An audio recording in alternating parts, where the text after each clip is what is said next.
வணக்கம். Welcome to கதை திரட்டு. இந்த வீடியோவில் நம்ம என்ன கதை கேட்க போகிறோம்னா, ஒரு தாய் ஒரு மகள் கதையின் 8வது பகுதி. வாங்க கதைக்குள்ள போகலாம். புதன்கிழமை பிராட் சிகாகோவில் இருந்து திரும்பினான். அடுத்தடுத்த நாள் மறுபடியும் போவதும் வருவதுமாகவே இருந்தான். ஆண்டி கையை உடித்து கொண்டிருப்பது ஒரு புறம் எரிச்சல் என்றால், பேஜின் அம்மாவும் அக்காவும் வருவது இன்னொரு எரிச்சல். அவனுக்கும் அவர்களை கண்டால் பிடிக்காது. எதற்காக அவர்களை கூப்பிடுகிறாய்? வர வேண்டாம் என்று சொல்ல வேண்டியதுதானே என்று இறைந்தான். நானா கூப்பிட்டேன்? அவர்களாக வருகிறேன் என்று சொல்லும்போது எப்படி வராதே என்று சொல்வது? சரி, வேறெங்காவது தங்கட்டும், இங்கே தங்க வேண்டாம் என்று சொல்லிவிடு. அதெப்படி? வருவது என் அம்மாவும் என் அக்காவும். என் வீட்டில் தங்காமல் வேறெங்கே தங்குவார்கள் என்றாள் பேஜ் கோபமாக. உதவியாக ஒரு துரும்பு எடுத்து போடாமல், ஆறுதலாக ஒரு வார்த்தை சொல்லாமல் அதிகாரம் மட்டும் பண்ணுகிற கணவனை பார்த்து ஆத்திரம் பொங்கியது. ஏன் அவர்கள் இங்கே தங்கினால் உங்களுடைய திருட்டு வாழ்க்கைக்கு குந்தகமாக இருக்குமா? உங்கள் குட்டு உடைந்து விடும் என்று பயப்படுகிறீர்களா என்று சுரீலென கேட்டாள். அவனால் அந்த கேள்விக்கு பதில் சொல்ல முடியவில்லை. நீண்ட நேரம் மௌனமாக இருந்தவன், இப்படியே நாம் அதிக நாள் ஓட்ட முடியாது, சீக்கிரம் ஒரு வழக்கறிஞரை பார்க்க வேண்டியதுதான் என்று சொல்லிவிட்டு படுத்து கொண்டான். மறுநாள் காலை அவள் கண் விழித்த போது பிராட் வீட்டில் இல்லை. ஒரு சீட்டு மட்டுமே இருந்தது. கால்ஃப் விளையாடப் போவதாயும் ராத்திரி வரவில்லை என்றும் எழுதி வைத்திருந்தான். பிராட் எழுதி வைத்திருந்த சீட்டை மறுபடி படித்தாள் பேஜ். கால்ஃப் விளையாடப் போவதாக எழுதி இருந்தானே தவிர, எங்கே விளையாடப் போகிறான், யாருடன் விளையாடப் போகிறான் என்று எந்த தகவலும் இல்லை. அவன் எழுதியிருப்பது பொய் என்று அந்த கணமே தெரிந்துவிட்டது பேஜுக்கு. ஸ்டீபானியிடம்தான் ஓடியிருக்கிறான் என்று யூகித்து கொண்டு ஒரு பெருமூச்சுடன் அந்த சீட்டை கசக்கி வீசி எறிந்தாள். அவள் யூகித்தது உண்மையே. இருவருடனும் மாறி மாறி வாழ பிராடினால் முடியவில்லை. முன்பெல்லாம் இரவு பூரா ஸ்டிமானியுடன் தங்கியிருந்து விட்டு வீடு திரும்புவான். இரவு வேளைகளில் அதே அளவு அந்தரங்கத்துடன் பேஜிடமும் பழக முடிந்தது. இப்போது உண்மை வெளிப்பட்டு விட்டதால் பேஜிடம் முன்போல நெருக்கம் கொள்ள அவனுக்கு இயலவில்லை. ஏன் பேஜிடம் உண்மையை சொன்னோம் என்று ஓரோர் சமயம் எண்ணினாலும் இந்த விடுதலை அவனுக்கு தேவையாக இருந்தது. ஸ்டிபானியுடன் இருக்கும் போதுதான் அவனுக்கு வாழ்க்கை சந்தோஷமாக இருக்கிறது.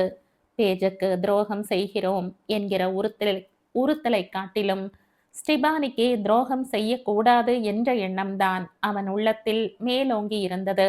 அது மட்டுமல்ல, கொஞ்ச நாளாக ஸ்டிபானி அவனை நெருக்கி கொண்டிருந்தாள். ஒரு வழியாக தன்னுடனேயே வந்து இருந்து விடும்படியும், இல்லாவிட்டால் அவனை மறந்து துறந்து போய்விடுவதாயும் பயமுறுத்தி இருந்தாள்.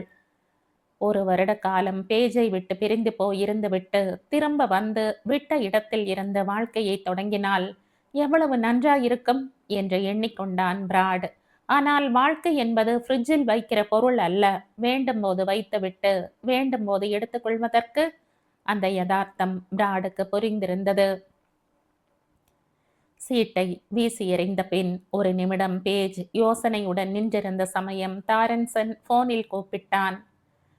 ஆண்டியை இங்கே அழைத்து வாயேன். அவனுக்கு கை சரியாக இல்லாவிட்டாலும் பிஜானுடன் வேடிக்கையாக பேசிக் கொண்டிருப்பான்.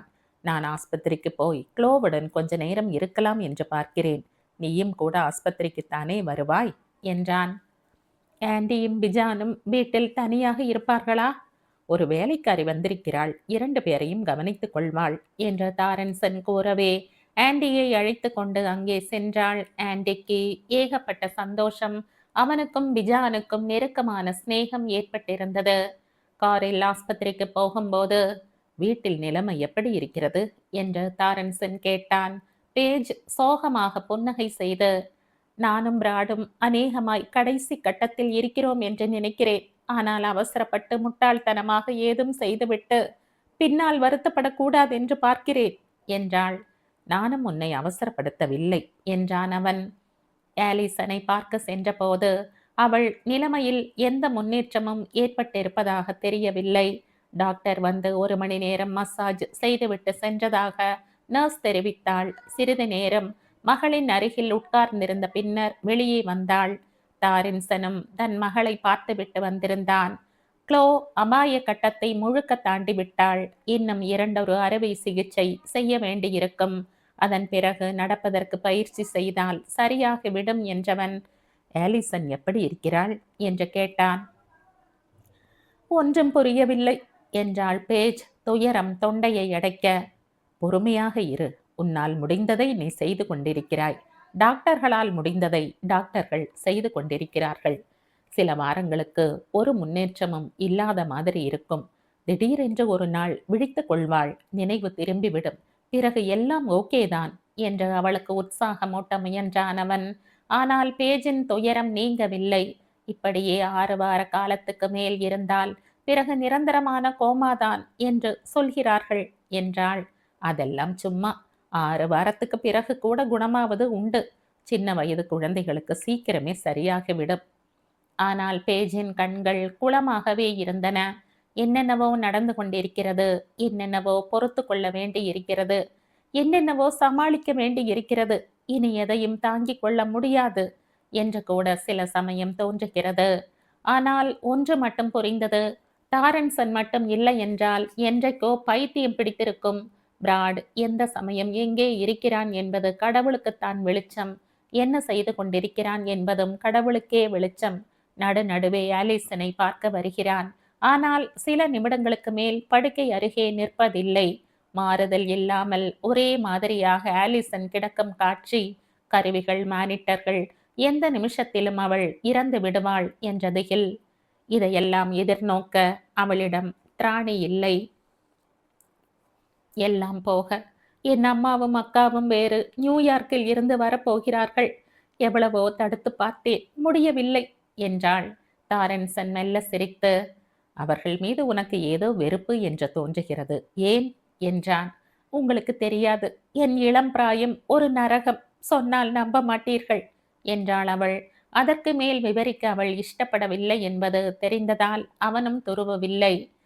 என் அப்பா இறந்த பிறகு ஒரே ஒரு முறை அம்மாவும் அக்காவும் இங்கே வந்தார்கள். அதுவே எனக்கு போதும் போதும் என்றாகிவிட்டது என்று அவள் சொல்லிக் கொண்டிருந்த போது க்ளோவின் சிநேகிதன் ஜேமி வந்தான். க்ளோவை பார்த்தேன். ரொம்ப வலியில் இருந்தாலும் வேடிக்கையாக பேசிக் கொண்டிருந்தாள் என்றவன் 2 நாள் முன்பு பிலிப்பின் அப்பாவையும் அம்மாவையும் பார்த்தேன் என்றான். பேஜின் நெஞ்சு வேதனையில் விண்டது. க்ளோ பிழைத்து கொண்டு விட்டாள். ஆலிசனை பொறுத்த மட்டில் பிழைத்து கொள்வாள் என்ற நம்பிக்கையாவது இருக்கிறது. ஆனால் அந்த பையன் பிலிப் போனவன் போனவன் தானே. அவனுடைய பெற்றோருக்கு எப்படி இருக்கும்? பிலிப் குடித்திருந்தால் விபத்து நேரிட்டிருக்கும் என்று ஒரு பத்திரிகை செய்தி வெளியிட்டிருந்தது. அவர்கள் மீது வழக்கு தொடரப்போவதாக பிலிப்பின் அப்பா சொன்னார் என்று சொல்லிவிட்டு அவர்களுடன் சேர்ந்து ஆஸ்பத்திரி கேன்டீனில் சிற்றுண்டி அருந்திய பின் ஜேமி புறப்பட்டு சென்றான். அன்று இரவு பிராட் வீடு திரும்பவில்லை. காலை அம்மாவை அழைத்து வருவதற்கான விமான நிலையத்துக்கு ஆண்டியுடன் புறப்பட்டு கொண்டிருந்தாள் பேஜ். அப்போதுதான் பிராட் வந்தான். சாரி பேஜ் என்று அவன் ஆரம்பித்ததுமே கோபம் வெடித்து கொண்டு வந்தது அவளுக்கு. ஆலி இருக்கிறாளா, போய்விட்டாளா என்று போன் செய்து கேட்க கூட உங்களால் முடியவில்லை இல்லையா? ஏன், ஆலிசனுக்கு என்ன நேரிட்டது என்றான் கரகரத்த குரலில். ஒன்றும் நேரவில்லை. ஆனால் ஏதாவது நேர்ந்திருந்தால் உங்களை எங்கே கூப்பிடுவது? நீங்கள் தான். மூடு வாயை என்று கூறி தன் அறைக்குள் சென்றவன் மடியில் என்ற கதவை சாத்திக் கொண்டு விட்டான். ஆண்டியுடன் விமான நிலையத்துக்கு புறப்பட்டாள் அவள். ஆண்டியின் கன்னங்களில் கண்ணீரின் சுவடு படிந்திருந்தது. அம்மாவும் அப்பாவும் இப்படி சண்டை போட்டுக் கொள்வதை அவனால் தாங்கிக் கொள்ள முடியவில்லை. சாரி கண்ணா என்று அவன் முகத்தை துடைத்து விட்டாள் பேஜ். ஆனால் வழி பூரா அவன் பேசவே இல்லை. வண்டி வண்டியான பெட்டிகளுடன் வந்து இறங்கினார்கள் அம்மாவும் அக்கா அலெக்சிஸும். அவைகளை வெளியே கொண்டு போய் காரில் வைக்க போர்ட்டர்களே திணறி போனார்கள். எக்கச்சக்கமான மேக்கப்பில் இருந்தாள் அலெக்சிஸ். எப்போதுமே இளமையாக இருப்பது ஒன்றுதான் அவளுக்கு லட்சியம். அம்மாவோ நியூயார்க்கில் பருவநிலை பிரமாதமாக இருப்பதை பற்றியும் அலெக்சிஸின் அபார்ட்மெண்ட்டை அழகுபடுத்தி கொண்டிருப்பதை பற்றியும் பேசிக் கொண்டிருந்தாள். ஆலிசன் எப்படி இருக்கிறாள் என்று ஒரே ஒரு தடவை கேட்டாள் அலெக்சிஸ். அவள் கோமாவில் கிடப்பதை பற்றி பேஜ் விபரமாக சொல்ல ஆரம்பித்தவுடனே அம்மா ஆண்டியிடம் கொஞ்சுகிற மாதிரி பேச்சை திருப்பி விட்டாள். சந்தோஷமான விஷயங்களை பற்றி மட்டுமே கேட்க அவளுக்கு பிடிக்கும். சின்ன வயதில் இவர்களால் அனுபவித்த நரகங்களை மறந்துவிட்டு இவர்கள் மாறியிருப்பார்கள் என்று ஏன்தான் எதிர்பார்க்கிறோமோ என்று பேஜ் தன்னைத்தானே நொந்து கொண்டாள். வீட்டில் அவர்களுக்காக பிராட் காத்திருந்தான். பேஜுக்கே அவன் செய்கை ஆச்சரியமாக இருந்தது. அவர்களுடைய பெட்டிகளை உள்ளே கொண்டு போய் வைத்து மரியாதையாக கொஞ்ச நேரம் பேசிக் கொண்டிருந்தான். பிறகு வெளியே போய்விட்டான். அம்மாவும் அக்காவும் தங்கள் பெட்டிகளை பிரிப்பதும் மூடுவதும் சமையல் அறையில் இருப்பதை எடுத்து சாப்பிடுவதுமாக இருந்தார்கள். நேரம் ஓடிக்கொண்டிருந்தது. மணி 4:30. அன்று பூரா ஆஸ்பத்திரிக்கு போகவில்லை. ஆகையால் உடனே கிளம்ப துடித்தாள் பேஜ். ஆனால் இவர்கள் புறப்படுகிற வழியாய் தெரியவில்லை. கை கடியாரத்தை பார்த்தபடி, என்னம்மா, ஆஸ்பத்திரிக்கு புறப்பட நேரம் ஆகிறதே என்றாள் கடைசியில். அம்மாவும் மூத்த மகளும் ஒருவரையொருவர் பார்த்து கொண்டார்கள். ஒரே களைப்பாக இருக்கிறது எனக்கு. அலெக்சிஸுக்கு வேற கடுமையான ஜலதோஷம். நாங்கள் நாளை காலை வருகிறோமே என்றாள் அம்மா. தனியாகவே ஆஸ்பத்திரிக்கு புறப்பட்டாள் பேஜ் நொந்து போன மனத்துடன். ஆலிசனை பார்ப்பதற்காகத்தான் அம்மாவும் அக்காவும் வந்திருப்பதாக நினைத்தது எத்தனை முட்டாள்தனம்! நியூயார்க்கில் அவர்களுக்கு பொழுது போகவில்லை. எங்காவது ஊர் சுற்ற வேண்டும். அதற்காகத்தான் இங்கே வந்திருக்கிறார்கள். ஆஸ்பத்திரி, அதன் கோரம், நாற்றம், இதெல்லாம் அவர்களுக்கு பிடிக்காது. ச்ச, என்ன மனிதர்கள்! சிரிப்பதா அழுவதா என்று தெரியவில்லை. ஆலிசன் கோமாவில் கிடக்கிறாள். பிராட் கள்ளக்காதலியுடன் சுற்றுகிறான். ஆண்டி கையை முறித்து கொண்டிருக்கிறான். அம்மாவும் அக்காவும் வந்து கொட்டமடிக்கிறார்கள்.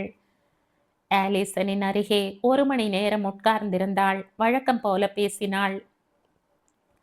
நியூயார்க்கிலிருந்து உன் பாட்டி வந்திருக்கிறாள் ஆலி. கூடவே உன் பெரியம்மா அலெக்சிஸும் வந்திருக்கிறாள். நாளைக்கு வந்து உன்னை பார்ப்பதாக சொன்னார்கள் என்று தன் பாட்டுக்கு பேசிக்கொண்டே போனாள்.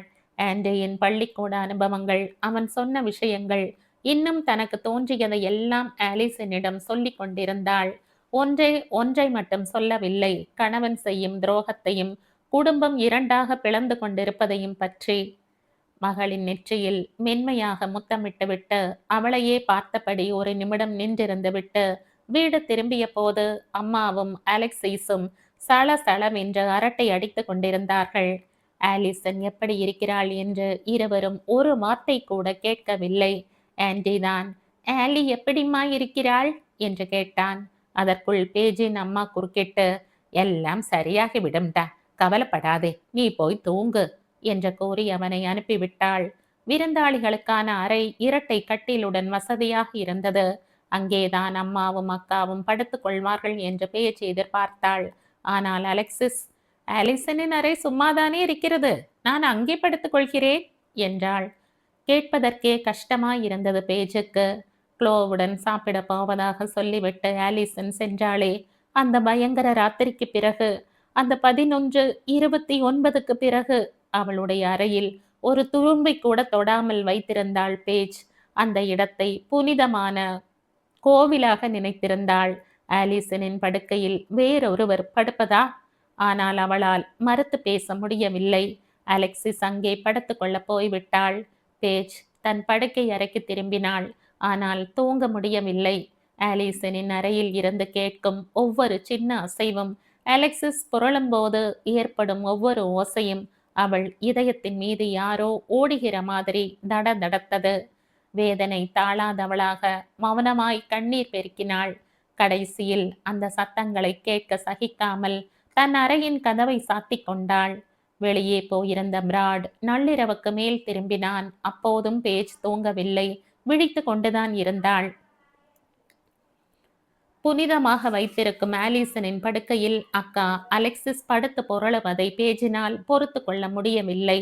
அது போதாதென்று நள்ளிரவு நேரத்தில் கணவன் பிராட் வீடு திரும்பியதை பார்த்து எரிச்சல் மூண்டது. ஸ்டெபானியின் வீட்டில் இருந்துதான் அவன் வருகிறான் என்பது புரிந்ததால் ஆத்திரம் பன்மடங்கு அதிகமாயிற்று. என்ன, உல்லாசமாய் பொழுது போயிற்றா என்றாள் பல்லை கடித்து கொண்டு. பிராட் உடனே பதில் சொல்லவில்லை. அவளை பார்த்தவாறே வெகுநேரம் நின்றிருந்தான். 2 உலகங்களுக்கு நடுவே அவன் சிக்கி இருப்பதும், இரண்டுமே அவனை அழுத்தி நசுக்குவதும் அவன் முகத்தில் வெளிப்படையாக தெரிந்தது. நீ நினைக்கிற மாதிரி நான் ஒன்றும் சந்தோஷமாக இல்லை என்றான் மெதுவாக.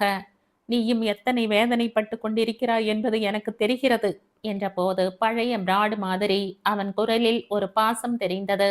ஆனால் அவளை நெருங்கி வந்து அணைத்து கொள்ளவில்லை.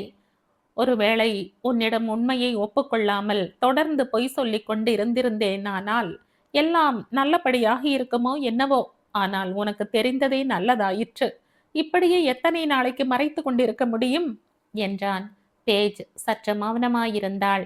பிறகு, சரி, இப்போதைக்கு ஆலிசன் தான் நம் கவலையெல்லாம் நம்முடைய சொந்த பிரச்சனைகளை பற்றி முடிவெடுக்க இது சமயமில்லை என்றாள். ஆமாம் என்றான் பிராட். ஆனால் இந்த சமயத்தில் தான் முடிவெடுக்க வேண்டும் என்று அவன் நிலைமை இருந்தது. ஸ்டிபானி அவனை நெருக்கிக் கொண்டிருந்தாள். அவளை சொல்லி குற்றமில்லை. ஆலிசனையோ பேஜையோ அவள் பார்த்தது கூட இல்லை. ஆகவே அவர்களை பற்றி அவளுக்கு கவலை கிடையாது. பிராடு தான் அவளுக்கு முக்கியம். அவன்தான் வேண்டும். 1 வருட காலமாக அவனுடன் ஊர் சுற்றியாயிற்று. திருட்டுத்தனமாக இரவு வேளைகளில் அவனுடன் இருந்தாயிற்று. எத்தனை காலத்துக்கு இப்படியே ஓட்டுவது என்று அவள் நினைத்தாள். கல்யாணம் பண்ணிக்கொண்டு குடும்பம் நடத்தி குழந்தைகள் பெற்றுக்கொள்ள வேண்டும் என்று எண்ணினாள். தனக்கு ஏற்ற கணவன் பிராடுதான் என்ற முடிவுக்கு அவள் வந்திருந்தாள். இப்படியே ஊசலாடி கொண்டிருக்க கூடாது என்று தீர்மானம் செய்து கொண்டிருந்ததால் பிராடை கட்டாயப்படுத்தி வந்தாள். அவன் மனதில் ஓடும் எண்ணங்களை ஓரளவு யூகித்தவளாக பேஜ் தூங்காமல் படுத்திருந்தாள். அவனும் படுக்கையில் அவள் அருகே படுத்தான்.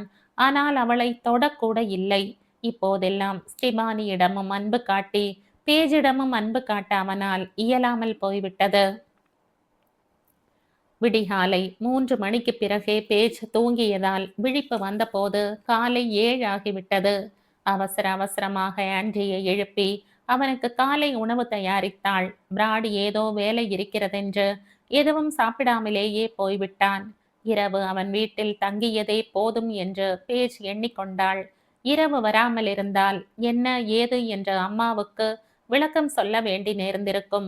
ஆனால் அவன் வந்தானா, இருந்தானா, போனானா என்பதை அம்மா கவனித்திருக்க கூட மாட்டாள் என்று தோன்றியது. ஆண்டியை பள்ளிக்கூடத்தில் கொண்டு போய் விட்டுவிட்டு திரும்பிய போது மணி 11 இருந்தது. ஆஸ்பத்திரிக்கு போக பரபரத்தாள். ஆனால் அம்மாவும் அலெக்சிஸும் இன்னும் தயாராகவில்லை. குறிப்பாக அலெக்சிஸ் ஒப்பனை செய்து கொள்வதிலேயே முனைப்பாக இருந்தாள். அவர்கள் புறப்பட இன்னும் 1 மணி நேரமாவது ஆகும் போல் இருந்தது. ஆலியை பார்க்க போக வேண்டும் அம்மா என்று குரல் கொடுத்தாள். ஏதாவது சாப்பிட்டு விட்டுத்தானே கிளம்ப வேண்டும். நீ இன்னும் ஒண்ணுமே பண்ணலையே என்றாள் அம்மா. இவர்கள் இங்கே வந்தது ஆலிசனை பார்ப்பதற்கா, சாப்பிடுவதற்கா? பேஜுக்கு கோபம் வந்தது. ஆஸ்பத்திரி கேன்டீனில் சாப்பிட்டு கொள்ளலாம், புறப்படு என்றாள். ஐயையோ, ஆஸ்பத்திரி டிஃபன் எல்லாம் அலெக்சிஸுக்கு ஒத்துக்கொள்ளாது. பொதுவாகவே எந்த ஆஸ்பத்திரியிலும் கேன்டீன் உணவு நன்றாக இருக்காது. சரி, நீ அப்புறமாய் டாக்ஸி வைத்து கொண்டு வந்து சேர். நான் முன்னால் போகிறேன். வேண்டாம் வேண்டாம், உன்னுடனேயே வந்து விடுகிறோம் என்று சொன்னாலே தவிர அம்மாவும் அக்காவும் ஒரு வழியாய் புறப்பட்ட போது மணி 12:30 ஆகிவிட்டது. ஆலிசன் அப்படி ஒரு நிலைமையில் இருப்பாள் என்று பேஜின் அம்மா கொஞ்சமும் நினைத்திருக்கவில்லை. அவளை கண்டதும் ஒரு வினாடி விதிர்த்து போனாள். நர்ஸ் ஒரு நாற்காலி கொண்டு வந்து போட்டாள். ஆனால் அவள் உட்காரவில்லை. அலெக்சிஸ் உள்ளே வரக்கூட தைரியமின்றி வாசல் படியிலேயே நின்று பார்த்து கொண்டிருந்தாள். 10 நிமிட நேரம் யாரும் எதுவும் பேச காணோம். பின்னர் பேஜின் அம்மா அலெக்சிஸை கவலையுடன் பார்த்தாள். அவ்வளவு மேக்கப்பையும் மீறி அலெக்சிஸின் முகம் வெளிறிவிட்டது தெரிந்தது. அலெக்சிஸ் பாவம், இங்கே நிற்கவே கஷ்டப்படுகிறாள் என்றாள் அம்மா. பேஜுக்கு மனம் வெறுத்து போயிற்று. இருவரும் ஒருத்தரை பற்றி ஒருத்தர் கவலைப்படுகிறார்களே ஒழிய மற்றவர்களின் வேதனையை பற்றி துளியும் கவலை கிடையாது. அம்மா என்றைக்குமே இப்படித்தான். அலெக்சிஸை பாதுகாக்க வேண்டும். பேஜ் எக்கேடு கெட்டாலும் பரவாயில்லை. அலெக்சிஸ் அவள் வெறும் அலங்கார பொம்மை, இருதயம் கிடையாது. மூவரும் வெளியே வந்தார்கள்.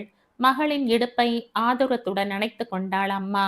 பேஜின் இடுப்பை அல்ல, அலெக்சிஸின் இடுப்பை. ஆலிசனுக்கு ஒன்றும் இல்லை, நன்றாய்த்தான் இருக்கிறாள் என்றாள் அம்மா. ஆனால் அவள் உள்ளுக்குள் ஆடி போயிருப்பது முகத்தில் தெரிந்தது. எந்த நிமிடத்திலும் விழித்துக் கொள்வாள் பார். ஏன் இப்படி யதார்த்தத்தை மறந்து பாசாங்கு செய்கிறாள் என்று பேஜுக்கு ஆத்திரம் ஏற்பட்டது. உன்னால் எப்படித்தான் இப்படி சொல்ல முடிகிறதோ? ஆலிசன் பயங்கரமான அபாயத்தில் இருக்கிறாள் என்றாள். அதெல்லாம் இல்லை, நல்லபடி எழுந்து கொள்வாள் என்ற அம்மா சற்று முன் பார்த்ததெல்லாம் மறந்துவிட்ட மாதிரி, சரி, சாப்பிடுவதற்கு நாம் எங்கே போகப் போகிறோம் என்றாள். பேஜ் கண்டிப்புடன், நான் ஆஸ்பத்திரியில் இருக்க வேண்டும், எங்கேயும் வரப்போவதில்லை என்றாள். இவர்களுடன் உட்கார்ந்து ஹோட்டலில் விருந்து உண்ணவும் சீட்டாடவும் அவள் தயாராக இல்லை. ஆலிசனை பார்க்க வந்திருக்கிறோம் என்று இவர்கள் சொல்லிக் கொள்வது உண்மையாயிருந்தால் அதற்குண்டான சிரமங்களை அனுபவிக்கட்டும். டாக்ஸி வரவழைக்கிறேன், நீங்கள் சாப்பிட போங்கள் என்றாள் பிடிவாதமாக. நீ எப்போது வீட்டுக்கு வருவாய்? ஆண்டியை பள்ளிக்கூடத்தில் இருந்து அழைத்து வர 5 மணி ஆகும். அதற்கு முன் நீ வந்துவிட்டால் மிதியடியின் கீழே சாவியை வைத்திருக்கிறேன், எடுத்துக்கொள் என்று சொல்லி அவர்களை அனுப்பி வைத்தாள் பேஜ். எப்படியும் ஹோட்டலுக்கு போய் சாப்பிட்டு விட்டு கடை கண்ணிக்கு போய்விட்டு 6 மணிக்கு முன்னால் அவர்கள் வீடு திரும்ப மாட்டார்கள் என்று அவளுக்கு தெரியும். ஆலிசன் அருகில் சிறிது நேரம் உட்கார்ந்து இருந்துவிட்டு தாரன்சன் வந்தபோது அவனிடம் அம்மாவையும் அக்காவையும் பற்றி புலம்பிவிட்டு ஸ்கூலுக்கு போய் ஆண்டியை அழைத்து கொண்டு வீடு திரும்பிய போது அம்மாவும் அக்காவும் இன்னும் வீடு திரும்பவில்லை. 6 மணிக்கு மேல்தான் வந்தார்கள், கடைகளில் வாங்கிய ஏகப்பட்ட பொருள்களுடன். அப்பப்பா, இந்த ஊரில் என்னவெல்லாம் கிடைக்கிறது என்றாள் அம்மா. ஆமாமா என்ற அலுப்புடன் பதிலளித்துவிட்டு சமையல் வேலைகளில் மூழ்கினாள் பேஜ். எல்லோரும் சாப்பிட்டு முடித்தார்கள். பிராடு வரவில்லை. போனில் ஏதோ சாக்கு சொல்லிவிட்டான். ஆண்டியை பார்க்க அவன் அறைக்கு சென்றபோது படுக்கையில் அவன் உட்கார்ந்து கொண்டிருப்பதை கண்டாள் பேஜ். அவன் முகத்தில் வருத்தம் படர்ந்திருந்தது. அவன் அருகில் அவள் உட்கார்ந்ததும், என்னம்மா நீ, மறுபடியும் மறுபடியும் நீயும் அப்பாவும் சண்டை போட்டுக்கிட்டு இருக்கீங்களே என்றான் அவன். சீச்சி, அப்பாவுக்கு ஆபீஸில் கடுமையான வேலை, அதனால் கோபம் வருகிறது என்றாள் பேஜ். குழந்தையிடம் பொய் சொல்வது மேலும் மேலும் கஷ்டமாக இருந்தது அவளுக்கு. நீ அப்பாவை பார்த்து கத்திக்கிட்டு இருந்த, அப்பா உன்னை பார்த்து கத்திக்கிட்டு இருந்தார். எல்லா அப்பா அம்மாக்களும் அப்படித்தான், நடுநடுவே கத்துவார்கள், சண்டை போடுவார்கள் என்று கூறி அவனை அணைத்து கொண்டு நெற்றியில் முத்தமிட்டு தன் கண்ணீரை மறைத்து கொண்டாள். பிஜான் சொல்கிறான், அவன் அம்மாவும் அப்பாவும் இப்படித்தான் சண்டை போட்டுக்கிட்டு இருந்தாங்களாம். கடைசியில் அவன் அம்மா இங்கிலாந்துக்கு போய்விட்டாளாம். பிஜானை பார்க்க வருவதே இல்லையாம். அவர்கள் விஷயமே வேற என்றாள் பேஜ். உண்மையில் அவர்கள் நிலைமையும் தங்கள் நிலைமையும் ஏறத்தாழ ஒன்றுதான் என்று எண்ணிக்கொண்டாள்.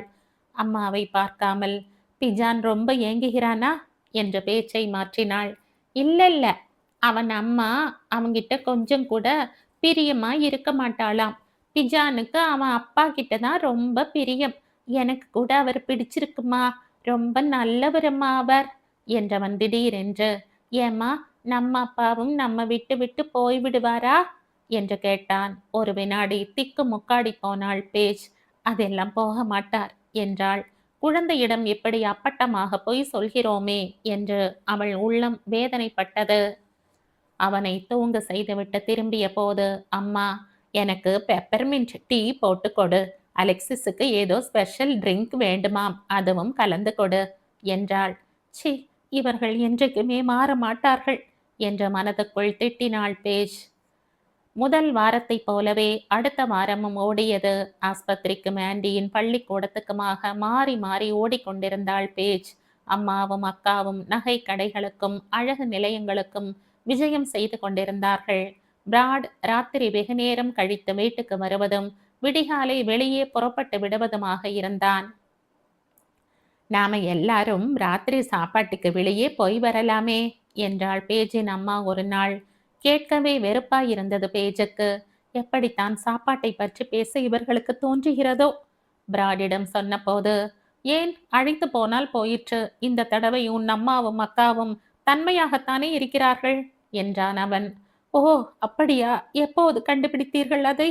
அவர்கள் ஊரில் இருந்து வந்தபோது சாமான்களை உள்ளே எடுத்துக்கொண்டு போய் வைத்தீர்களே, அந்த சில வினாடியில் அவர்களுடைய நல்ல தன்மை புரிந்து விட்டதாக்கும் என்று பேஜ் சீறினாள். போதும், நிறுத்து. நான் என்ன செய்ய வேண்டும் என்கிறாய்? அவர்கள் பின்னாலேயே நான் சுற்றி கொண்டிருக்க வேண்டுமா? ஆலிசனை பார்க்கத்தானே அவர்கள் வந்திருக்கிறார்கள். ஆலிசனை பார்ப்பதற்கு வரவில்லை, நகை கடைகளுக்கும் துணி கடைகளுக்கும் போவதற்காக வந்திருக்கிறார்கள் என்று சூடாக பதிலளித்தாள் அவள். ஆனால் இறுதியில் பிராட் எல்லோரையும் ஹோட்டலுக்கு அழைத்துத்தான் சென்றான். சாப்பாட்டின் போது மேலும் ஒரு வாரம் இங்கே தங்க நினைத்திருப்பதாக அம்மா சொன்னாள்.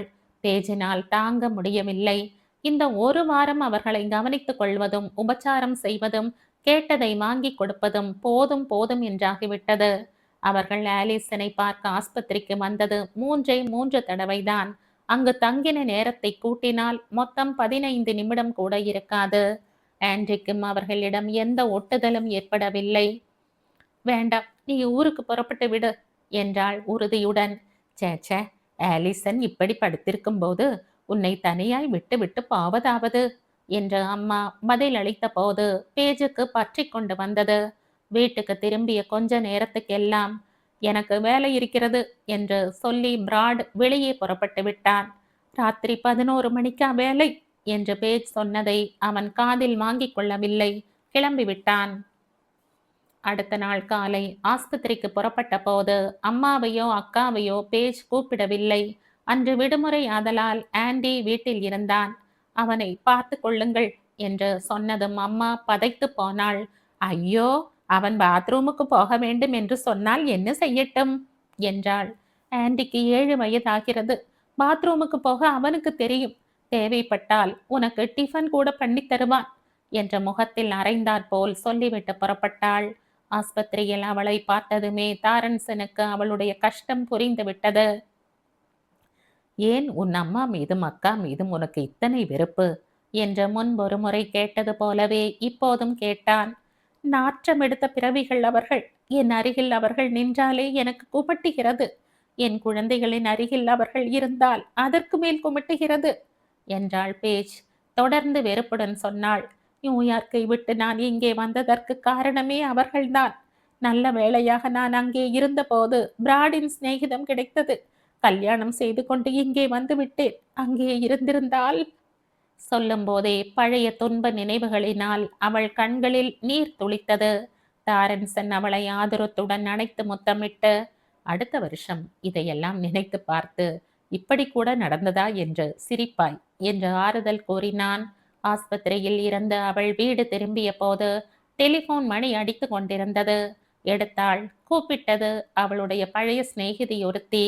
ஆலிசன் எப்படி இருக்கிறாள் என்று விசாரித்தவள். என்ன ஆயிற்று? உனக்கும் உன் கணவனுக்கும் விவாகரத்து செய்து கொள்ளப் போகிறீர்களா என்று கேட்டாள். நீயும் பிராடும் விவாகரத்து செய்து கொள்ளப் போகிறீர்களா என்ன என்று அந்த சிநேகிதி கேட்டதும் பேஜுக்கு உடம்பெங்கும் ரத்தம் உறைந்து சில்லென்று ஆகிவிட்டது. இல்லையே, ஏன் ஏன் அப்படி கேட்கிறாய் என்று திணறினாள். நான் சொல்வது ஒருவேளை தப்பா இருந்தாலும் இருக்கலாம் என்று தயக்கத்துடன் பீடிகை போட்டுக்கொண்டு பேசினாள் அவள். உன் கணவரை அடிக்கடி இந்த பகுதியில் ஒரு இளம் பெண்ணுடன் பார்க்கிறேன். முதலில் அவள் உன் பெண் ஆலிசனின் சிநேகிதியாக இருக்கலாம் என்று நினைத்தேன். ஆனால் இவளுக்கு வயது 20, 25 இருக்கும். இங்கே என் வீட்டுக்கு பக்கத்தில் தான் அவள் வீடு. உன் கணவர் அவளுடனேயே இருக்கிறார் என்று தோன்றுகிறது. இன்று காலை 2 பேரும் ஜாக்கிங் போவதை பார்த்ததால் உன்னிடம் சொல்கிறேன். பேஜுக்கு மூச்சு அடைத்தது. இத்தனை நாளும் இலைமறை காய்மறையாக இருந்த விஷயம் இப்போது 4 பேர் கண்ணில் படுகிற அளவுக்கு பகிரங்கமாகிவிட்டது.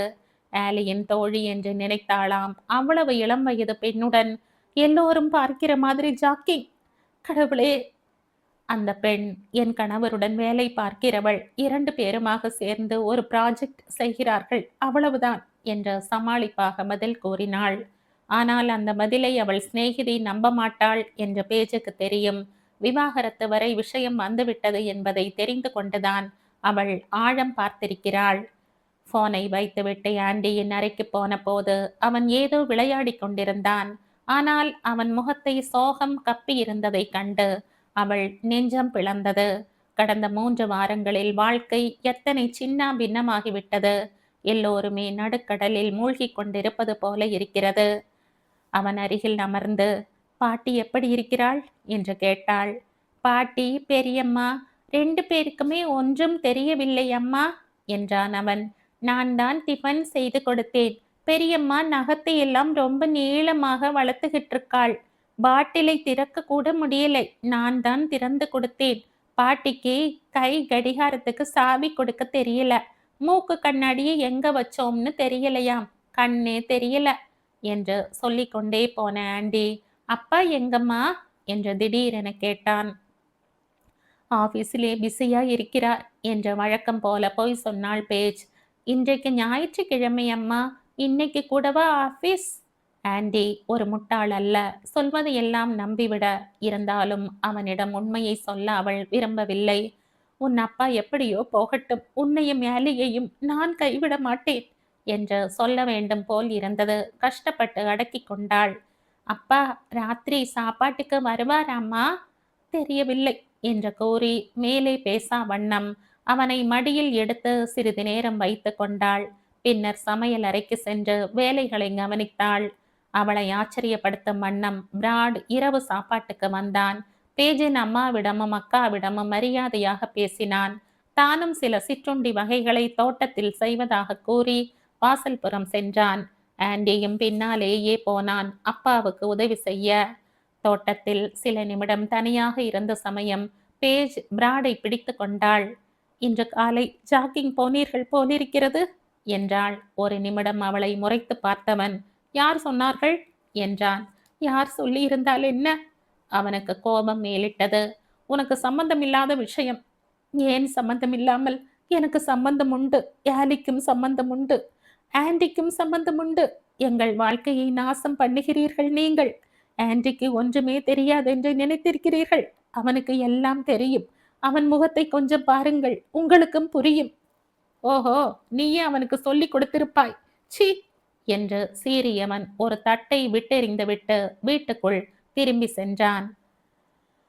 அடுப்பில் கொதித்து கொண்டிருந்த பாத்திரத்தை இறக்கப் போய் கையை சுட்டு கொண்டு என்ற பேஜ் அலற அப்பாவின் பின்னாலேயே அழுது கொண்டு ஓடினான் ஆண்டி. அம்மா கையை சுட்டு கொண்டதும் அப்பா கத்தியதும் அவனால் தாழ முடியாததாக இருந்தது. நடுநடுவே தன் பெயரை அவர்கள் சொல்வதும் அவன் காதில் விழுந்திருந்தது. எல்லா சண்டையும் தன்னால் தான் என்று எண்ணி அந்த குழந்தை உள்ளம் வேதனை கொண்டது. ஒரு வழியாய் சமையல் முடிந்து எல்லோரும் சாப்பிட உட்கார்ந்தார்கள். பிராடும் பேஜும் ஆண்டியும் ஒரு வார்த்தை கூட பேசவில்லை. பேஜின் அம்மா மட்டும் சமையல் ரொம்ப பிரமாதம் என்ற மகளை பாராட்டி சலசலவென்று பேசிக் கொண்டிருந்தாள். பேஜின் 2 விரல்களில் கொப்புளம் ஏற்பட்டிருந்தது. ஐஸ் கட்டியை வைத்து கட்டு போட்டிருந்தாள்.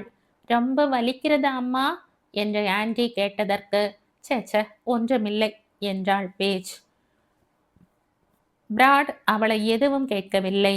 ஆண்டியிடம் தன்னை பற்றி பேஜ் சொல்லிவிட்டாள் என்று அவன் உறுதியாக நம்பினான். அதை எண்ணி குமரி கொண்டிருந்தவன் எல்லோரும் போன பிறகு சமையலறையில் தட்டுகளை கழுவி கொண்டிருந்த போது மறுபடி சீறினான். ஆண்டி கதவுக்கு வெளியே நின்றிருந்ததை அவர்கள் பார்க்கவில்லை.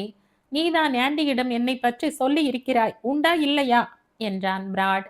நான் சொல்லவில்லை, சொல்லவும் மாட்டேன் என்றாள் பேஜ். ஆனால் உங்கள் நடவடிக்கையே அவனுக்கு எல்லாவற்றையும் சொல்லிவிட்டது. நீங்கள் வீட்டில் தங்குவதே கிடையாது. அப்புறம் அவன் வேறு என்ன நினைப்பான்? ஏன் எனக்கு இன்றைக்கு ஒருத்தர் சொன்ன மாதிரி நாளைக்கு அவனிடமும் ஒருத்தர் சொன்னால் என்ன பண்ணுவீர்கள்? அந்த ராஸ்கலுக்கு இதிலே ஒரு சம்பந்தமும் கிடையாது. கையில் இருந்த தட்டை குழாயடியில் எறிந்துவிட்டு பிராட் கோபமாக சமையல் அறையை விட்டு வெளியேறினான். பீரிட்டு வந்த அழுகையை அடக்கி கொண்டு கண்ணை துடைத்து கொண்டாள். தோட்டத்தில் இறைந்து கிடந்த பாத்திரங்களை பிராட் ஒழுங்குபடுத்துவது தெரிந்தது. நிஜமாகவே இன்று சாப்பாடு ரொம்ப அருமை டியர் என்று சொல்லிக்கொண்டு உள்ளே வந்தாள் அவள் அம்மா. நீ கொஞ்சம் கம்மின்றிரு, இங்க வீட்டில் நிலைமை சரியில்லை, நீ ஒரு பக்கம் என்றாள் பேஜ் கடுமையாக. அம்மா அலட்சியமாக, எல்லா வீட்டிலும் இருப்பதுதான், கொஞ்ச நாளில் சரியாகிவிடும் என்றாள். இது சரியாகாது என்றாள் பேஜ் உறுதியுடன். இனிமேலும் ஒளித்து மறைப்பானேன், சொல்லிவிட வேண்டியதுதான் என்று தீர்மானித்தவளாக, அவருக்கு எவ்வளோ ஒரு பெண்ணின் தொடர்பு ஏற்பட்டு விட்டது, வீடு 2ஆகி கொண்டிருக்கிறது என்றாள். அப்போதும் அவள் அம்மா அதை பெரிதாக எடுத்துக்கொள்ளவில்லை. பிராட் அப்படியெல்லாம் போகக்கூடியவர் இல்லை. ஆலிசனின் பிரச்சனையினால் உனக்கு என்னென்னவோ தோன்றுகிறது. ஆலிசனின் பிரச்சனை? குழந்தை அங்கே நினைவு நீச்சின்றி எந்த நிமிடத்திலும் இறக்கப் போகிற மாதிரி கோமாவில் கிடக்கிறாள். அதை சாதாரண பிரச்சனை என்கிறாள் இவள். பேஜ் பல்லை கடித்து கொண்டிருந்த போது அம்மா தொடர்ந்து, எனக்கும் உன் அப்பாவுக்கும் கூட பல சமயங்களில் சின்ன சின்ன பிரச்சனைகள் வந்ததுண்டு. அதனால் பெரிதாய் ஒன்றும் நேர்ந்துவிடவில்லையே என்றாள். பொங்கி எழுந்தாள் பேஜ். அம்மா, நீ என்ன பேசுகிறோம் என்பது தெரிந்து கொண்டுதான் பேசுகிறாயா? பால்யத்தில் பட்ட நரகத்தை பற்றி பேச வேண்டாம் என்றுதான் இத்தனை நாளும் மௌனம் காத்து வந்தாள் அவள். ஆனால் எதுவுமே நடக்காத மாதிரி அம்மா பாசாங்கு செய்வதை அவளால் பொறுத்து கொள்ள முடியவில்லை. நீ என்னென்னவோ பேசுகிறாய் என்று சொன்னவாறு அவள் அம்மா வெளியே போக முயன்றாள். போகாதே, நில் என்றாள் பேஜ். கோபத்தினால் கண்களில் நீர் முட்டி கொண்டு வந்தது. சின்ன பிரச்சனை என்றா சொன்னாய்? உன் குடிகார புருஷன் என்னை என்னவெல்லாம் கொடுமை செய்தான் என்று மறந்து விட்டதா? அதற்கு நீயும் உடந்தையாக இருந்தது மறந்து விட்டதா? என்னை உள்ளே தள்ளி கதவை பூட்டி கொண்டு போனதெல்லாம் மறந்து விட்டதா? எனக்கு அப்போது என்ன வயது? 13.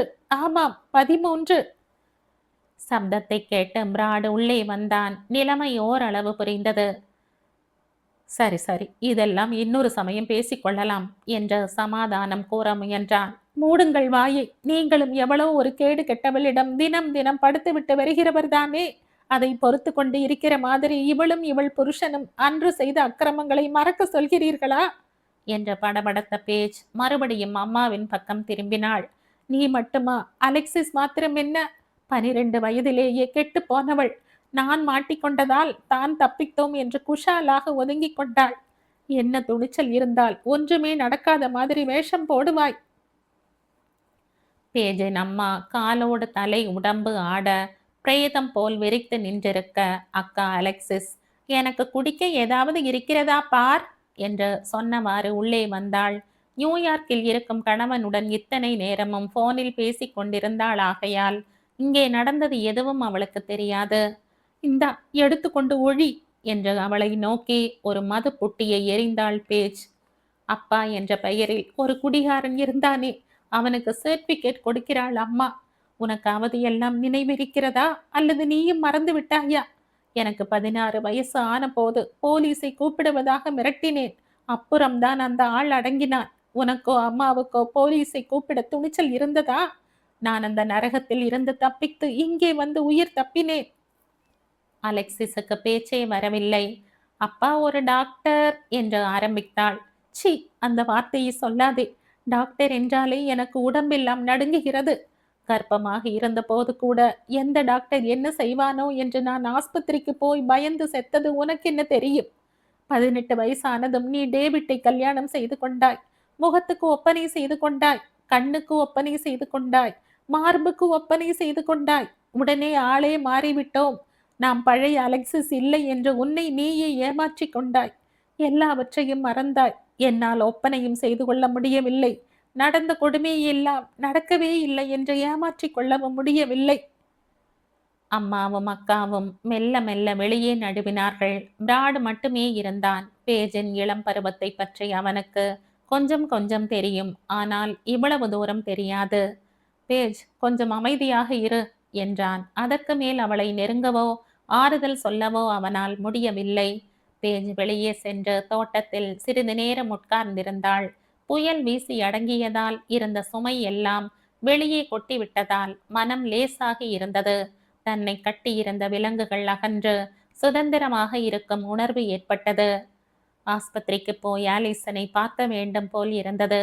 நேரம் கடந்த நேரமாக இருந்தாலும் பரவாயில்லை என்று புறப்பட்டாள். ஆலிசனின் நிலைமையில் எந்த மாற்றமும் இல்லை. அவள் பக்கத்தில் மௌனமாக உட்கார்ந்திருந்த போது யாரோ அவள் தோளை மெதுவே தொட்டார்கள். தாரன்சன் தான். நீ இங்கே இருப்பாய் என்ற மனசுக்குள் ஏதோ ஒரு உணர்வு சொல்லியது. அதனால் தான் வந்தேன் என்றவன் அவள் முகத்தை கவனித்ததும் திடுக்கிட்டான். அழுது கொண்டு இருந்திருக்கிறாள் என்பது அப்பட்டமாக தெரிந்தது. பேஜ், என்ன ஆயிற்று? ஒன்றுமில்லை என்ற கண்ணை துடைத்து கொண்டு களைப்புடன் புன்னகை செய்தாள் அவள். மனசில் இருந்ததையெல்லாம் கொட்டினேன். நிம்மதியாக இருக்கிறது. அவனுக்கு விளங்கவில்லை. சரி வா, ஒரு கப் காஃபி சாப்பிட்டு விட்டு வரலாம். அவளுக்கு விருப்பமில்லை. இருந்தாலும் அவன் பின்னே நடந்தாள். அவள் போவதை பார்த்து கொண்டிருந்த நர்ஸுக்கு பரிதாபமாக இருந்தது. 3 வாரமாக இந்த தாய் இரவும் பகலுமாய் எத்தனை கஷ்டம் அனுபவிக்கிறாள். மரணப்படுக்கையில் கிடக்கும் குழந்தைகளை வைத்து கொண்டு அவர்களுடைய தாய்மார்கள் படும் பாட்டை பல முறை பார்த்தவள் அவள். இப்படி பாடுபடுவதை காட்டிலும் குழந்தை இறந்து போவதே மேல் என்று கூட சில சமயங்களில் தோன்றும்.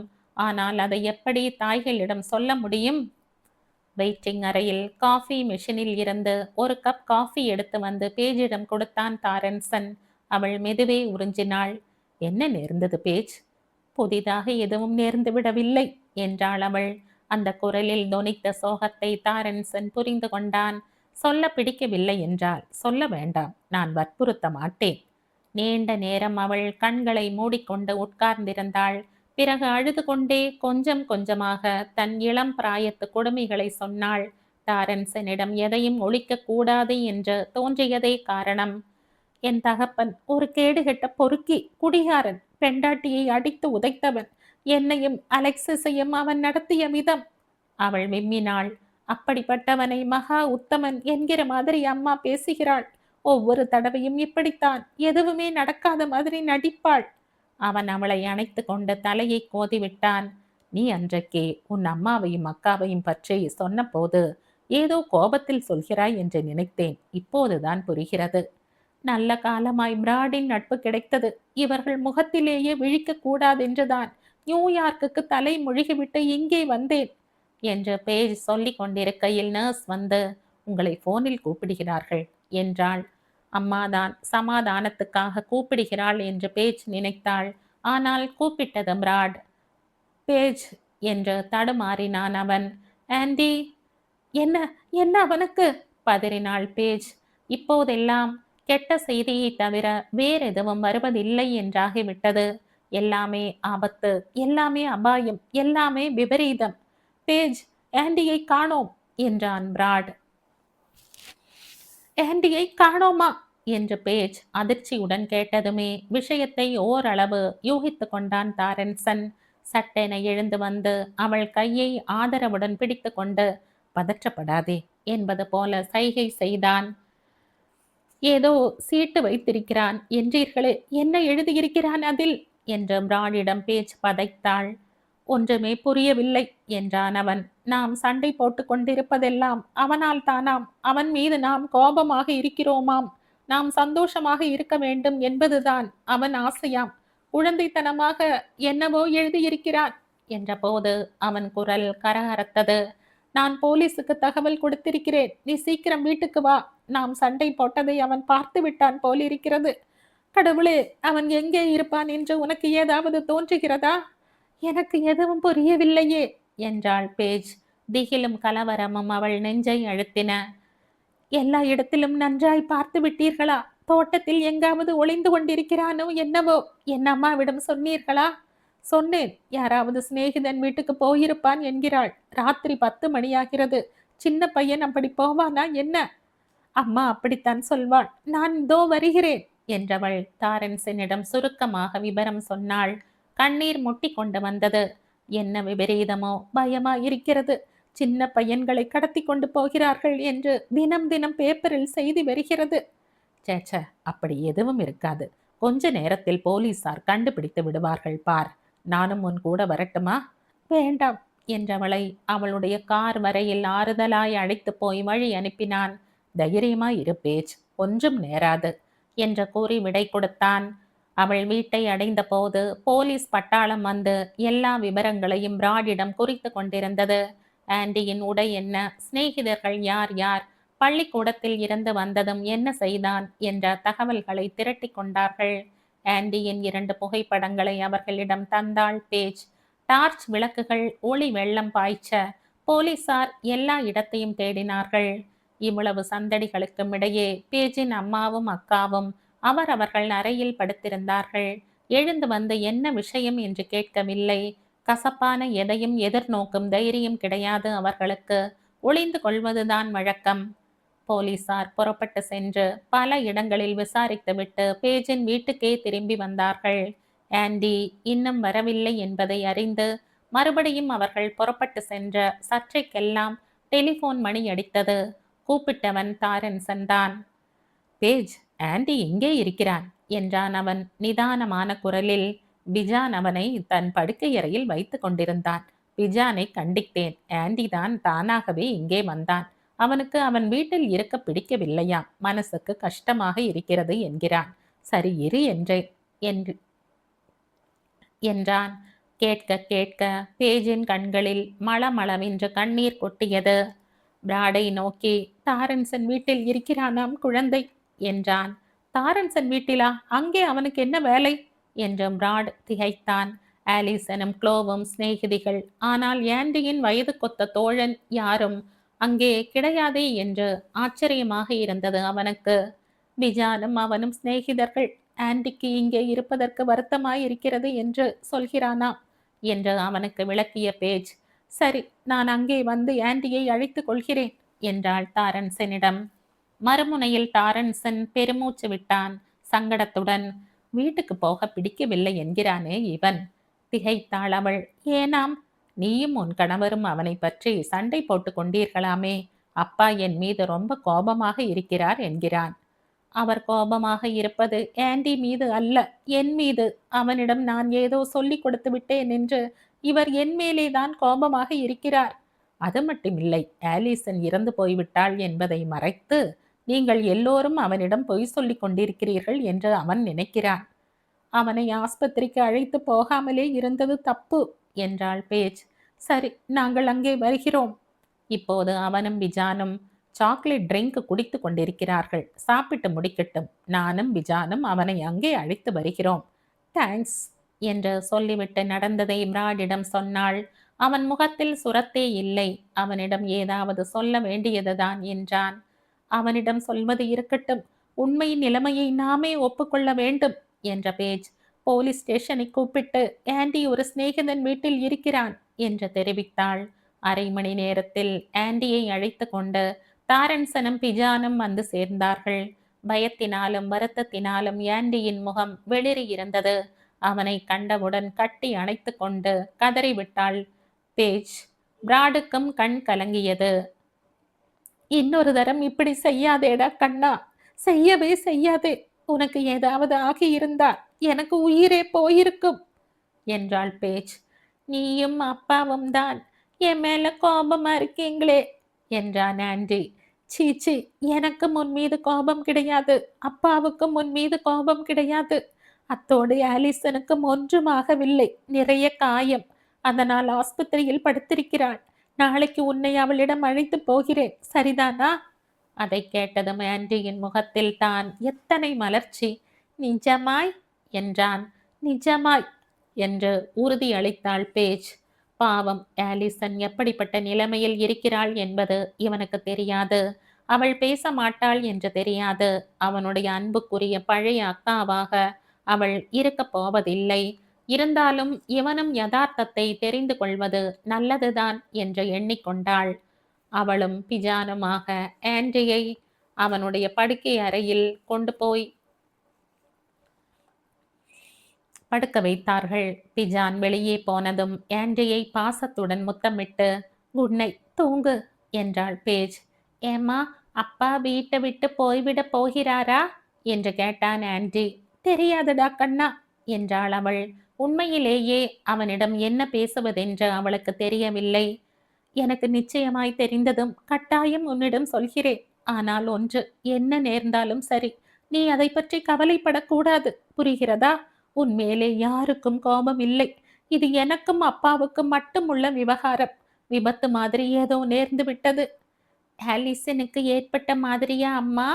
கிட்டத்தட்ட அப்படித்தான் என்று சொல்லி மறுபடியும் அவனை முத்தமிட்டு விட்டு வெளியே வந்தபோது தாரன்சனும் பிஜானும் வீட்டுக்கு கிளம்பி கொண்டிருந்தார்கள். குட் நைட் பேஜ் என்று புன்னகையுடன் கூறி விடை பெற்றான் தாரன்சன். தங்கள் இருவருக்கும் இடையே ஏற்பட்டிருந்த நெருக்கம் மேலும் அதிகரித்து விட்டது என்று பேஜுக்கு தோன்றியது. தாரன்சனிடம் இனி அவளுக்கு எந்த ஒளிவு மறைவும் இல்லை. இரண்டு பேரின் குடும்பங்களும் கொஞ்சம் கொஞ்சமாக ஒன்றுடன் ஒன்று பின்னி பிணைந்து கொண்டு வருகின்றன. அதை பிராடும் உணர்ந்தான் போலும். தாரன்சனை வழி அனுப்பிவிட்டு உள்ளே வந்ததும், உனக்கும் தாரன்சனுக்கும் ரொம்பத்தான் சிநேகம் ஏற்பட்டிருக்கிறது என்றான். இப்போது அதை பற்றி என்ன பேச்சு? வேறு எவ்வளவோ கவலை இருக்கிறது என்றாள் அவள். உண்மைதான் என்றான் அவன். ஏதோ தோன்றியது சொன்னேன். எனக்கு அவனை பிடித்திருக்கிறது. உனக்கும் அப்படித்தான் இல்லையா? பண்பாடு உள்ள மனிதன். இந்த 4-5 வாரமாக ஆஸ்பத்திரியில் எனக்கு அவர்தான் துணை. நல்ல சிநேகிதர், அத்தோடு நல்ல தந்தை, நல்ல மனிதர். அவளுடைய குத்தல் அவனுக்கு புரிந்தது. அந்த விஷயத்தில் நான் மோசம்தான் என்றவன், தோட்டத்தில் போய் உட்கார்ந்து பேசலாம் வா என்றான். தோட்டத்துக்கு செல்லும் கதவை திறந்தவாறு எதிரெதிராக நாற்காலிகளில் அமர்ந்தபோது பேஜ் எதுவும் பேசவில்லை. பிராடு தான் மெதுவாக ஆரம்பித்தான். கொஞ்ச நாள் பொறுத்து நம் பிரச்சனைகளை தீர்த்து கொள்ளலாம் என்று பார்த்தேன். முடியாது போல் இருக்கிறது. நான் வீட்டுக்கு அதிகம் வருவதில்லை. வந்தாலும் நீ ஆத்திரப்படுகிறாய். 1000 திசைகளில் 1000 பேர் என்னை கட்டி இழிக்கிற மாதிரி இருக்கிறது. வீட்டுக்கு வரும்போதெல்லாம் ஆண்டி ஏக்கமாக என்னை பார்க்கிறான். உன் கண்ணிலோ கோபம் கொந்தளிக்கிறது. ஆஸ்பத்திரிக்கு வந்து ஆலிசனை பார்ப்பதற்கும் என்னால் தாழவில்லை. சொல்லிக்கொண்டே போனானே ஒழிய ஸ்டிபானி தன்னுடன் வந்து இருக்கும்படி வற்புறுத்துவதை சொல்லவில்லை. அவளுடன் போய் தங்க அவனுக்கும் முழு விருப்பம் ஏற்படவில்லை. மெதுவாக, வெளியே எங்காவது போய் தங்கிக் கொள்ளலாம் என்று பார்க்கிறேன். இங்கேயே தங்கியிருப்பேன். அது சரிப்பட்டு வராது என்று தோன்றுகிறது என்றான். ஆமா, சரிப்பட்டு வராது. நீங்கள் வெளியே போயிருப்பதுதான் நல்லது என்றாள் பேஜ் வெடுக்கென்று. எப்படி இந்த வார்த்தைகள் தன் வாயில் இருந்து வந்தது என்று அவளுக்கே ஆச்சரியமாயிருந்தது. இப்படி அவள் சொல்வாள் என்று 1 மாதம் முன்பு யாரேனும் சொல்லி இருந்தால் அவளே நம்பியிருக்க மாட்டாள். மெய்யாலுமே சொல்கிறாயா என்றான் பிராட். அவனுக்கு ஆச்சரியமாயும் இருந்தது. பிரச்சனை முடிந்ததில் நிம்மதியும் ஏற்பட்டது. ஆமாம் என்றாள் அவள். ரொம்ப நாளாக நம்மை நாமே ஏமாற்றிக் கொண்டு வந்திருக்கிறோம். போதும். ஆண்டியிடம் எப்படி சொல்வது என்றுதான் புரியவில்லை. வாழ்க்கையின் மிக பெரிய பிரச்சனையை இப்படி இங்கே உட்கார்ந்து விவாதித்துக் கொண்டிருக்கிறோம் என்பதே அவளுக்கு பைத்தியக்காரத்தனமாய் தோன்றியது. ஏதோ பார்ட்டி கொடுப்பதற்கு திட்டமிடுகிற மாதிரி, வெளியூர் போவதை பற்றி யோசிக்கிற மாதிரி, சவ ஊர்வலத்தில் கலந்து கொள்வதை பற்றி பேசுகிற மாதிரி. இந்த ஒவ்வொரு நிமிடத்தையும் அவள் வெறுத்தாள்.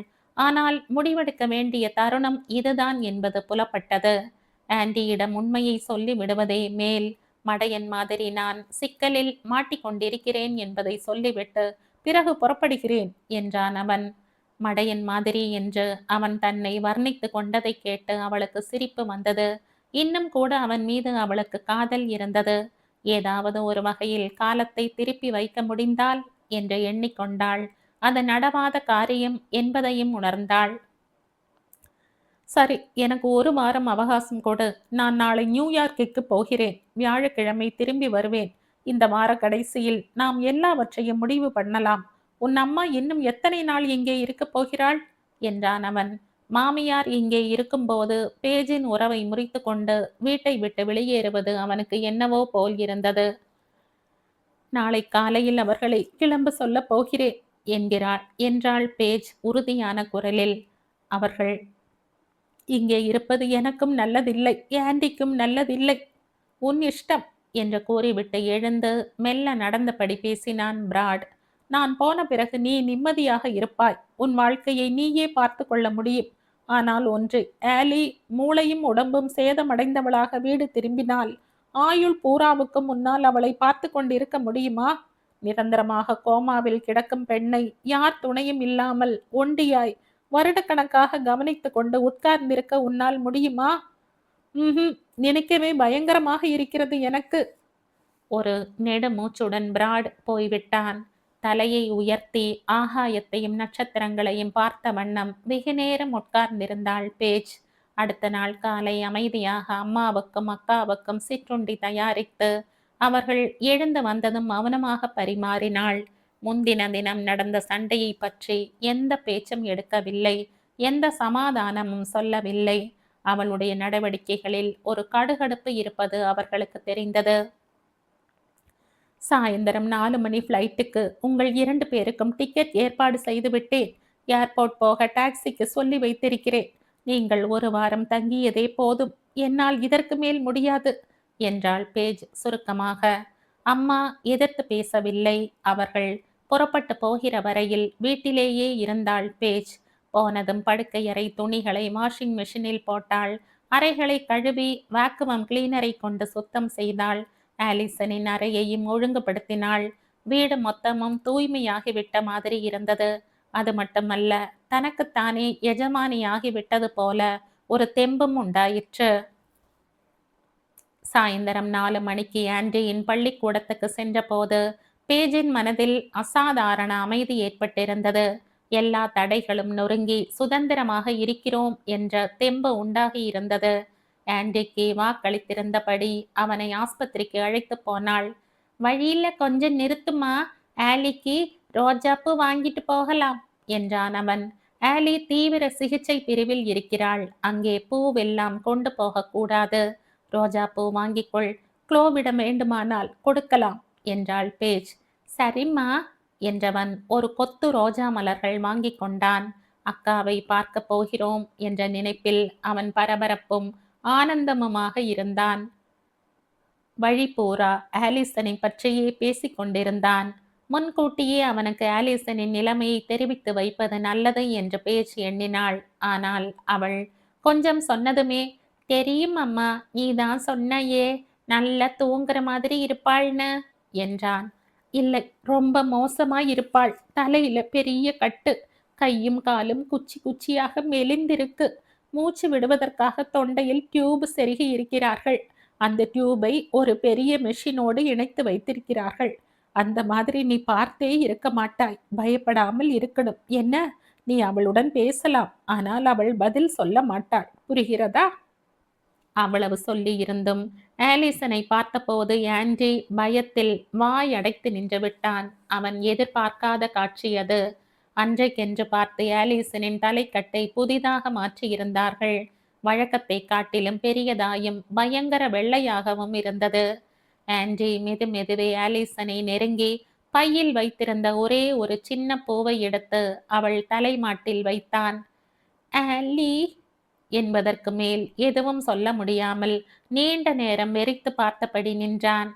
ஆலி, இன்னைக்கு அப்பா நியூயார்க் போகிறார். இங்க மறுபடியும் ஒரு நாள் என்னை அழைச்சிக்கிட்டு வரேன்னு அம்மா சொல்லி இருக்காள். ஆலி, இத்தனை நாள் நான் வராதத தப்பா நினைச்சுக்காத. சாரி. கருவிகளைத் தவிர அந்த அறையில் எந்த சலனமும் இல்லை. அவன் கொண்டு வந்த பூவின் வாசனையைத் தவிர வேறெங்கெங்கும் ஆஸ்பத்திரி நெடிதான். வெடித்து கொண்டு வந்த அழுகையை பேஜ் அடக்கி கொண்டாள். நீ இல்லாமல் வீடு கொஞ்சம் கூட நல்லா இல்லை அலி என்றான் அவன். அம்மாவும் அப்பாவும் சதா சண்டை போட்டு கொண்டிருக்கிறார்கள் என்பதை சொல்ல நினைத்தான். அம்மா வருத்தப்படுவாள் என்று சொல்லவில்லை. எனக்கு ஒரு புது சிநேகிதன் கிடைச்சிருக்கான் அலி. யார் தெரியுமா? பிஜான். அவனுக்கு 18 வயசாகிறது. ஆனா என்னை போலவே இருக்கான் என்றவன் அம்மாவின் முகத்தை பார்த்தான். அவள் அழுது கொண்டிருப்பது தெரிந்ததும், என்னம்மா என்றான். கண்ணீருக்கிடையே புன்னகை செய்து அவனை அணைத்து கொண்டாள் பேஜ். ஆண்டியின் மனோதிடத்தை எண்ண பெருமையாக இருந்தது. அவனை இங்கே அழைத்து வந்தது நல்லதாயிற்று. அக்காவை பார்க்க வேண்டும் என்று அவனுள் இருந்த ஆதங்கம் இப்போதுதான் அவளுக்கு புலப்பட்டது. ஆலிக்கு ஏதேனும் நேர்ந்தால் கூட கடைசியாக அவளை பார்த்து குட்பை சொன்னோம் என்ற திருப்தி இவனுக்கு இருக்கும். அடுத்தபடி க்ளோவை பார்க்க புறப்பட்டார்கள். அதற்கு முன் சற்று நின்ற ஆண்டி, அப்புறமா வர ஆலி, சீக்கிரமா எழுந்துக்க. நீ வீட்ல இல்லாம என்னவோ போல இருக்கு என்று ஆலிசனிடம் கூறிவிட்டு எம்பி நின்ற அக்காவை மெல்ல முத்தமிட்டான். போகும்போது பேஜிடம், நான் சொன்னதெல்லாம் ஆலிக்கு கேட்டிருக்குமா அம்மா என்றான். நிச்சயமாய் கேட்டிருக்கும் என்றவள் க்ளோவின் அறைக்கு அழைத்து போனாள் அவனை. அங்கே தாரன்சனும் பிஜானுடன் வந்திருந்தான். க்ளோவிடம் 2 வார்த்தை பேசிவிட்டு பிஜானுடன் வெளியே விளையாட போய்விட்டான் ஆண்டி. வெளியே வராந்தாக்களில் அவர்கள் ஓடுவதும் சிரிப்பதும் கேட்டன. ஆண்டி சந்தோஷமாக இருக்கிற மாதிரி தெரிகிறது. அக்காவை பார்த்து பயந்து போனானா என்றான் டாரன்சன். இல்லை, தைரியமாய் இருந்தான் என்று பேஜ் சொல்லிக் கொண்டிருந்த போது மறுபடியும் பிஜானும் ஆண்டியும் சிரித்து கொண்டு ஓடும் சப்தம் கேட்டது. இன்னும் கொஞ்ச நேரம் இங்கே இருந்தால் நர்ஸ்கள் நம்மை கழுத்தை பிடித்து வெளியே தள்ளி விடுவார்கள் என்றான் டாரன்சன். வா, வெளியே எங்கேயாவது போய் பீஸா சாப்பிடலாம். வீட்டுக்கு போய் உன் அம்மாவுக்கும் அக்காவுக்கும் சமையல் செய்யணுமா? யாரும் கிடையாது. 4 மணி ஃப்ளைட்டில் மூட்டை கட்டி அனுப்பிவிட்டேன் என்று சிரித்தாள் பேஜ். சொன்னபடியே வியாழக்கிழமை என்று பிராட் ஊர் திரும்பி விட்டான். ஆண்டியை பள்ளிக்கூடத்தில் இருந்து அழைத்து வந்தபோது அவனுடைய கார் வாசலில் நிற்பது தெரிந்தது. ஆண்டிக்கு ஒரே உற்சாகம். அப்பா வந்தாச்சு என்று சந்தோஷத்துடன் கூவிக்கொண்டு உள்ளே ஓடினான். ஆனால் பிராடின் அறைக்கதவை மடேல் என்று திறந்தவன் திடுக்கிட்டு நின்றான். தரையிலும் படுக்கை மீதும் 2 3 சூட்கேஸ்கள் கிடந்தன. எங்கு பார்த்தாலும் துணிமணிகள். பிராட் தன் துணிகளை பெட்டிகளுக்குள் அடுக்கிக் கொண்டிருந்தான். என்னப்பா இதெல்லாம், மறுபடியும் ஊருக்கு போறியா என்று ஆண்டி கேட்டதும் அவனால் சட்டென பதில் கூற முடியவில்லை. பேஜின் முகத்தை பார்த்தான். ஆண்டியிடம் சாவதானமாக நிலைமையை விளக்கி சொல்ல வேண்டும் என்று அவள் நினைத்திருந்தாள். இப்போது அதற்கு இடமில்லாமல் போய்விட்டது. படுக்கையில் உட்கார்ந்து ஆண்டியை மடியில் தூக்கி வைத்து கொண்டான் பிராட். டவுனில் வேற இடத்துக்கு போகலாம் என்று பார்க்கிறேன் என்று அவன் சொன்னதும், நாம எல்லாரும் தானே என்றான் ஆண்டி. இல்லை, நீயும் அம்மாவும் இங்கேயே இருக்கலாம், நான் மட்டும்தான் போகிறேன். சிறுவனானாலும் ஆண்டிக்கு உலகம் தெரியும். கண்களில் கண்ணீர் தழும்ப, நீயும் அம்மாவும் பிரிஞ்சிட போறீங்களா அப்பா என்றான். கிட்டத்தட்ட அப்படித்தான். இன்னும் எதுவும் நிச்சயம் பண்ணவில்லை. நான் வெளியே போயிருந்தால் நல்லதென்று தோன்றுகிறது. அம்மாவும் நானும் ரொம்ப சண்டை போடுகிறோம். நான் அன்னைக்கு ராத்திரி பிஜானின் வீட்டுக்கு போனேன் என்று உனக்கு கோபமா அப்பா? அதனால இல்லை, கொஞ்ச நாளாகவே நான் தனியே போக வேண்டும் என்று நினைத்து கொண்டிருக்கிறேன். இங்கே இருப்பது வர வர கஷ்டமாக இருக்கிறது. உன் மேலே எனக்கு பிரியம் இல்லை என்று நினைக்காதே. எனக்கும் பிரியம், அம்மாவுக்கும் பிரியம். நான் அடிக்கடி இங்கே வருவேன் உன்னை பார்க்க. நீயும் என்னை பார்க்க வரலாம். அவர்கள் பேச்சை கேட்க கேட்க பேஜுக்கு நெஞ்சு கனத்தது. இனி வழக்கு, லாயர், கோர்ட், தீர்ப்பு, குழந்தையை பார்க்க அப்பா வருவது, அழைத்து போவது, அழைத்து வருவது, இதெல்லாம் அவளுக்கு வெறுப்பாய் இருந்தது. ஆனால் வேறு வழி இல்லை. நீ எங்க போய் தங்குவ அப்பா? உனக்கு வீடு இருக்கா என்று ஆண்டி கேட்டான். நான் ஒரு அப்பார்ட்மெண்ட்டில் தங்குவேன். அங்கே போனதும் ஃபோன் நம்பரை சொல்கிறேன். நீ ஃபோன் பண்ணலாம், ஆபீஸுக்கும் கூப்பிடலாம். என்ன? நீ எங்கேயும் போகக்கூடாது அப்பா. நானும் போக வேண்டாம் என்றுதான் பார்க்கிறேன். முடியவில்லை. ஏன் முடியல? என்னவோ அப்படியெல்லாம் நேர்ந்து விட்டது. சரி பண்ண பாரேன். பண்ணி பார்த்தேன், முடியவில்லை என்றான் பிராட். உண்மையில் சரி பண்ணுவதற்கு எந்த முயற்சியும் தான் எடுத்துக்கொள்ளவில்லை என்று அவனுக்கு தெரியும். வீட்டை விட்டு வெளியேறுவதுதான் நிம்மதி என்று அவன் முடிவுக்கு வந்து விட்டான். ஸ்டிமானியுடன் வேறு வீடு, வேறு வாழ்க்கை. போகாதே அப்பா என்று மறுபடி கெஞ்சினான் ஆண்டி. இஷ், அசடு மாதிரி பேசாதே. நம் எல்லோருக்கும் இதுதான் நல்லது, அதனால் தான் போகிறேன் என்று பிராடு சொன்னதும் ஆண்டி அழுது கொண்டே தாயிடம் ஓடி அவளை கட்டி கொண்டான். அன்று இரவு பிராட் அங்கேதான் தங்கினான். ஆனால் இரவு முழுவதும் தன் பொருள்களை எடுத்து வைத்துக் கொள்வதிலேயே நேரம் சென்றது. பொழுது விடிந்த போது இழவு விழுந்த வீடு மாதிரி இருந்தது. காரில் தன் சூட்கேஸ்களையும் பைகளையும் பிராட் எடுத்து வைத்துக் கொண்டிருந்த போது, உன்னை மறுபடியும் எப்ப அப்பா பார்ப்பது என்றான் ஆண்டி. அடுத்த சனிக்கிழமை நிச்சயமாய் பார்க்கலாம். நான் வெளியூர் போயிருக்கிறதாய் நினைத்துக்கொள். தினம் தினம் என் ஆபீஸுக்கு போன் பண்ணி பேசலாம். என்ன சொல்லியும் எத்தனை வாக்குறுதிகள் கொடுத்தும் ஆண்டி மனம் தேரவில்லை. கார் கண்ணுக்கு மறையும் வரையில் அழுது கொண்டே இருந்தான். அவனை இடுப்பில் தூக்கி வைத்து கொண்டு தேற்றினாள் பேஜ். ஆனால் அவளுக்கும் கண்ணீர் வழிந்தது. 4 வாரங்களுக்கு முன்பு ஆலிசனுக்கு நேர்ந்த அந்த விபத்துக்கு பின்னர் இன்றுதான் மிக மோசமான நாளாக இருந்தது அவளுக்கு. இத்தனை வருடங்களாக கட்டி காத்த நம்பிக்கைகள், கண் படுகிற மாதிரி கணவனும் மனைவியும் நடத்திய வாழ்க்கை, உருவாக்கி வளர்த்த குடும்பம் எல்லாம் போய்விட்டன. ஆண்டி ரொம்ப நேரம் அழுது கொண்டிருந்தான். இருவரும் உள்ளே திரும்பி அருகருகே உட்கார்ந்தார்கள். வீட்டில் யாரோ இறந்துவிட்ட மாதிரி இருந்தது. அவர்கள் மிக நேசிக்கும் 2 ஆன்மாக்களை உயிரோடு பறிகொடுத்து விட்ட மாதிரி. மறுநாள் காலை அவள் கண் விழித்து பார்த்தபோது ஆண்டி குப்புறப்படுத்து தலையணையில் முகம் புதைத்து அழுது கொண்டுதான் இருந்தான். தன் கண்களை துடைத்து கொண்டு, அழாதேடா கண்ணா என்றாள்.